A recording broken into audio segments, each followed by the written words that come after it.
We have begun the conclusion to the book of Colossians. The conclusion goes through chapter 4, verse number 2, all the way through verse number 18. Okay, so let's get into this text. The division of the text is going to be 2 units. Verses 2 through 4 is going to be 1 unit, and then verses 5 and 6 going to be the second unit. Okay, so let's get into it. As we begin verse number 2, there's a great word that's going to capture our attention right at the start, and that is continue. It means to be courageously persistent, to hold fast in something. Well, what are they supposed to continue? What are they supposed to be courageously persistent in? Well, they're supposed to be courageously persistent in prayer.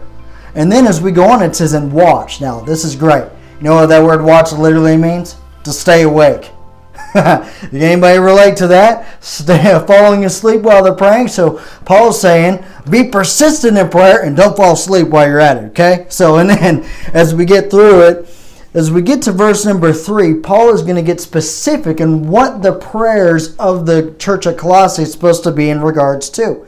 And that is that they should pray that God would give opportunities to Paul and his fellow laborers, opportunities for them to share the mysteries of Christ, which if you remember back in chapter number 1, what is the mysteries of Christ?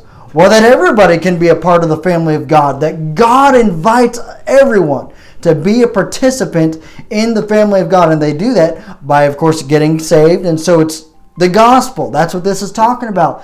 So Paul is saying, pray that we have an open door, an opportunity to share the gospel with everyone else around us. That God would open unto us a door of utterance to speak the mystery of Christ, for which I am also in bond. So Paul, again, he's in prison right now because of his sharing of that message. But then when we get to verses 5 and 6, Paul's going to turn that a little bit. You see, in verses 2 through 4, he says, pray that God gives us an opportunity to share the gospel. But then when we get to verses 5 and 6, Paul says, now let me explain how you can do the same. How you can show the gospel. And as we get into verse number 5, there's a word walk, and that means your lifestyle, your manner. So walk in wisdom, God's wisdom, toward them that are without, redeeming the time. This is Paul's plea to make the most of every evangelistic opportunity.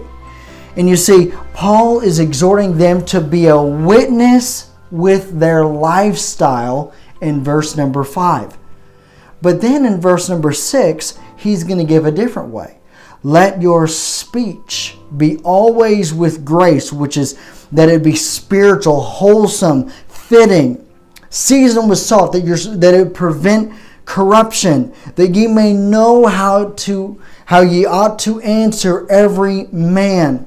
So again, walk in wisdom toward them without, redeeming the time, then let your speech be always. So what Paul is literally saying is, now you go and share the mysteries of Christ. You go share the gospel, and you do that with your lifestyle and your speech.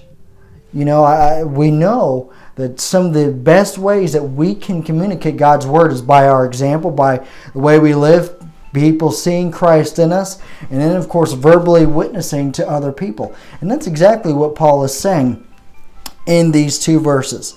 Witness yourselves using your lifestyle and your speech.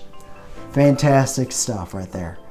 So, in these 5 verses, Paul is really, his focus is on sharing the good news of what Christ has done for us, that we can be a part of the family of God, that would be what encompasses our focus and our attention.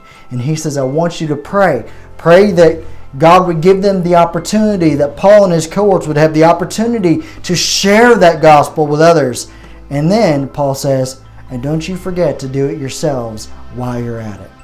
Now, the rest of the chapter, especially verses 7 all the way down through verse number 14, I had to look real quick. 7 down through verse number 14, Paul is going to give certain statements regarding his fellow laborers that he has just made mention of. And he's going to go down through and talk about them. All the way down through verse number 14. And there's going to be a special twist that we're going to see as Paul is going to give another different example of somebody who is a brother, but unexpectedly so. We're going to look at that and much more in the next text and in the next video. But for now, God bless you and thank you for watching.